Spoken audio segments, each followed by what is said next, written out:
Hello students, welcome you all. स्वागत है आप सभी का इजी प्रैप पर। आरआरबी ग्रुप डी की वैकेंसी बहुत जल्द डिक्लेयर होने वाली है। उम्मीद है कि 23 तारीख तक नोटिफिकेशन आ जाएगा, जिसमें एक बम्पर वैकेंसी आने वाली है। और ये वही समय है जहां से आपको प्रिपरेशन में लग जाना है, अपने प्रिपरेशन को एक नया आयाम देना है।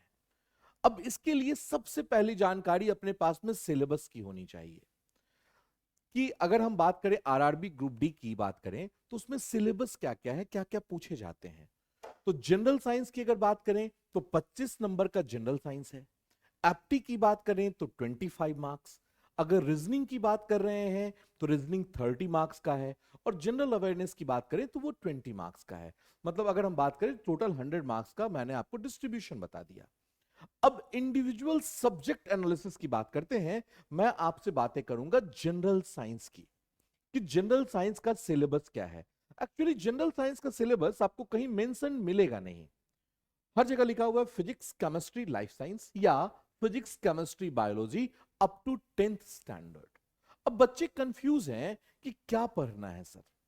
इसी कारण से मैं आपके साथ में detailed syllabus analysis for general science के साथ हूं यहां पे हूं। तो वीडियो को बिल्कुल अंत तक देखिएगा। अगर हम बात करें फिजिक्स में, सबसे पहले सिलेबस की हम बात करते हैं फिजिक्स। फिजिक्स में आपको पढ़ना है यूनिट एंड मेजरमेंट, ठीक है, जिसको कहते हैं आप क्या, मात्रक एवं विमाएं। मात्रक एवं विमाएं की बात करते हैं कि किस टर्म का यूनिट क्या होता है। अगर प्रेशर है तो उसकी यूनिट क्या है, वेलोसिटी है, वेग है तो उसका मात्रक क्या है, उसकी विमा कैसे लिखते हैं। तो पहला आपका बेसिक ये है जिससे क्वेश्चंस भर भर के रहते हैं आपके एग्जामिनेशन में। अगर 25 नंबर है वेटेज तो ऑब्वियस सी बात है अच्छे खासे क्वेश्चंस आपको देखने को मिलेंगे। उसके बाद हम बात करते हैं force and law of motion, ठीक है, बल तथा गति के नियम। जैसे न्यूटन की गति के नियम की बात करते हैं तो प्रथम नियम बोलते हैं जड़त्व का नियम, दूसरा बल का सूत्र देता है, ठीक है, फॉर्मूला बताता है फोर्स का, तीसरा बताता है क्रिया प्रतिक्रिया। इन सब के बारे में आपको पढ़ना है। बल क्या है, बल की जानकारी कहां से मिली, न्यूटन की गति का नियम क्या है, ये सब चीजें आपको पढ़ना है। इसके बाद आपको पढ़ना है वर्क, एनर्जी एंड पावर, कार्य, शक्ति तथा ऊर्जा, जिसपे छोटे छोटे न्यूमेरिकल्स भी आते हैं, छोटे छोटे प्रश्न भी आते हैं जो आपको सॉल्व करने होते हैं। इनका भी डिस्कशन किया जाएगा। अगर हम लोग बैच में जब बात करेंगे डिटेल्ड कोर्स में तो इनकी भी बातें करेंगे।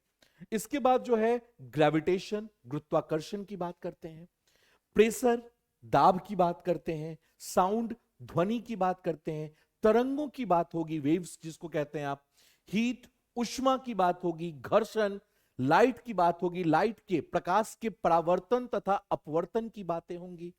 इसके बाद अगर हम बात करें तो करंट, इलेक्ट्रिसिटी, विद्युत धारा की बात होगी। विद्युत धारा का चुंबकीय प्रभाव हम डिस्कस करेंगे जो कि आपके सिलेबस में है अप टू 10th लेवल में अगर बात करें तो। इसके बाद हम बात करेंगे साइंटिफिक इंस्ट्रूमेंट, इन्वेंशन, ठीक है, इंपॉर्टेंट डिस्कवरीज, मतलब क्या कि वह कौन सी उपकरण है जो साइंस जगत में, विज्ञान की जगत में बहुतायत मात्रा में उपयोग में लाए जाते हैं। बैरोमीटर, दाब मापने के लिए यूज करते हैं, वायुमंडलीय दाब, ठीक है, कैसे उपयोग करते हैं इसका, ऐसे ऐसे सर और कौन कौन से इक्विपमेंट्स हैं, कौन कौन से उपकरण हैं सर, इसकी खोज किसने की। ये सब क्वेश्चंस जो हैं ये पूछे जाते हैं जिनकी बातें हम करेंगे। और at last source of energy, ऊर्जा के स्रोत कौन कौन से हैं। ये आपका जनरल साइंस में फिजिक्स का सिलेबस हुआ। इस फिजिक्स के सिलेबस के बाद हम बात करेंगे केमिस्ट्री के सिलेबस की। केमिस्ट्री के सिलेबस की अगर हम बात करें तो केमिस्ट्री में सबसे पहला, सबसे बेसिक चीज पदार्थ के बारे में आपको पढ़ना है। पदार्थ क्या होता है, पदार्थ कितने प्रकार के होते हैं, कैसे वर्गीकृत किया गया, what are the classification of matter, इन सब की बातें करेंगे। इसके बाद एटम्स एंड मॉलिक्यूल्स, ठीक है, अणु तथा परमाणु की बात होगी। इसके बाद परमाणु की संरचना की बात होगी, स्ट्रक्चर ऑफ एटम।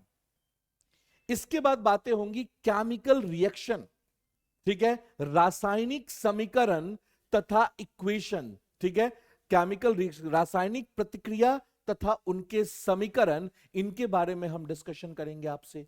इसके बाद पीरियोडिक क्लासिफिकेशन ऑफ एलिमेंट, आवर्त सारणी में तत्वों को कैसे वर्गीकृत किया गया है, इसकी बातें होती हैं। इसके बाद है केमिकल बॉन्डिंग, रासायनिक बंधन जिसे आप कहते हैं कि NaCl कैसा बंधन बनाता है, H2O कैसा बंधन बनाता है, ठीक है, इन सब का डिस्कशन करेंगे। इसके बाद है ऑक्सीडेशन एंड रिडक्शन, ऑक्सीकरण तथा अवकरण की बातें करेंगे। इसके बाद है कंबशन एंड फ्लेम, ठीक है, मतलब फ्लेम्स की बात करेंगे, फ्लेम कितने टाइप्स के होते हैं, ठीक है। इसके बाद है आपका मेटल्स एंड नॉन मेटल्स, धातु तथा अधातु, क्या गुण है धातु की, क्या गुण है अधातु की, धातु और अधातु कैसे अलग अलग हैं, इन सब का जिक्र होगा केमिस्ट्री के सिलेबस में। इसके बाद जो सिलेबस आती है वो लाइफ साइंस, कहीं वही सिलेबस लाइफ साइंस है, कहीं वही सिलेबस बायोलॉजी के नाम से जाना जाता है, तो आपको ज्यादा टेंशन लेने की जरूरत नहीं है, ठीक है। अगर हम लाइफ साइंस की बात करते हैं, बायोलॉजी की बात करते हैं, जीव विज्ञान की बात करते हैं, तो इसमें आपको पढ़ना है क्लासिफिकेशन ऑफ ऑर्गेनिज्म, जीवों का वर्गीकरण, कैसे वर्गीकृत किया गया है जीवों को। यहां पे आपको 3 पार्ट में लाइफ साइंस को तोड़ा गया है। एक प्लांट किंगडम, जिनमें हम पौधों के बारे में पढ़ते हैं, पौधों का विकास कैसे होता है, पौधों में बीमारियां कौन कौन सी होती हैं, ठीक है, उनको उनकी रोकथाम की पद्धति क्या है। दूसरा आपको पढ़ना है एनिमल किंगडम, जिसमें हम जानवरों के बारे में पढ़ते हैं, डिफरेंट डिफरेंट जानवर के बारे में पढ़ते हैं कि उनके जो आपके ऑर्गन्स हैं कौन कौन से हैं, ठीक है। इसके बाद उनमें कौन कौन सी बीमारियां आती हैं।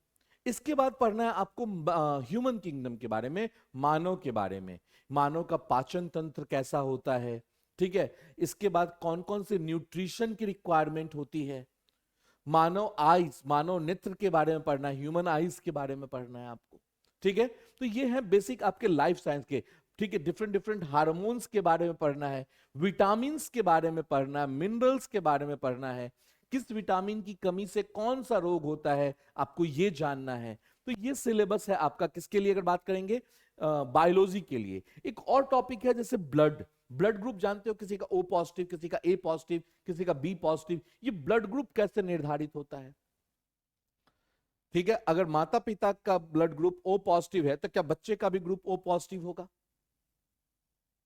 ठीक है। तो इन सब की बातें होंगी किसमें, ह्यूमन सेल्स की जब बात करेंगे तो ये कंप्लीट सिलेबस आपका हो जाएगा किसका, लाइफ साइंस का। ये कंप्लीट सिलेबस आपका हो जाएगा लाइफ साइंस का, ये आपके सिलेबस है। अब अगर हम बात करें आपसे कि इजी प्रैप आपके लिए क्या कर रहा है, सर हमें आरआरबी का प्रिपरेशन करना है और इजी प्रैप के पास तो बहुत स्ट्रांग टीम है, हमारे लिए भी कुछ करो sir.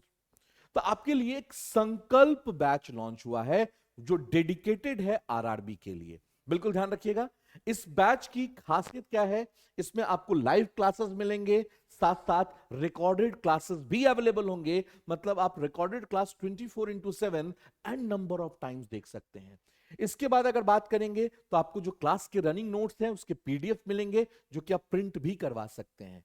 Topic wise practice seat आपको मिलेगा। इसके बाद अगर बात करेंगे तो लाइव पीवाईक्यू सॉल्यूशन मिलेगा, प्रीवियस ईयर में पूछे गए प्रश्न का आपको डिटेल्ड सॉल्यूशन आपको दिया जाएगा।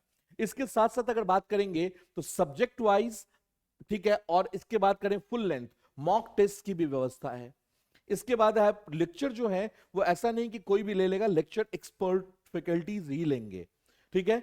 इसके बाद एग्जाम से पहले बंदों का कंफ्यूजन नहीं होता, सिर्फ पढ़ लिया, क्वेश्चंस भी लगा लिए और भूल गया। रिवीजन करने में बहुत टाइम लगता है, नो डोंट वरी, हम लोग है ना, रिवीजन भी आपका एग्जाम से पहले करवाया जाएगा। इसके बाद जो अगर कोई डाउट है तो स्पेशल डाउट सेशन अरेंज किया जाएगा।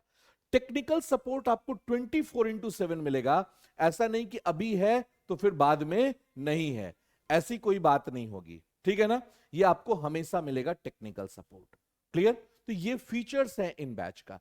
इस बैच को ज्वाइन करने के लिए आपको करना क्या है, प्ले स्टोर पे जाइए, इजी प्रैप का ऐप डाउनलोड कीजिए, वहां सर्च कीजिए स्टोर में जाके संकल्प आरआरबी, आप वहां से डायरेक्ट बैच परचेस कर सकते हैं। फिर भी अगर कोई समस्या होती है बैच परचेस करने में तो आप हमारे हेल्पलाइन नंबर 7014639318 पे कॉल कर सकते हैं।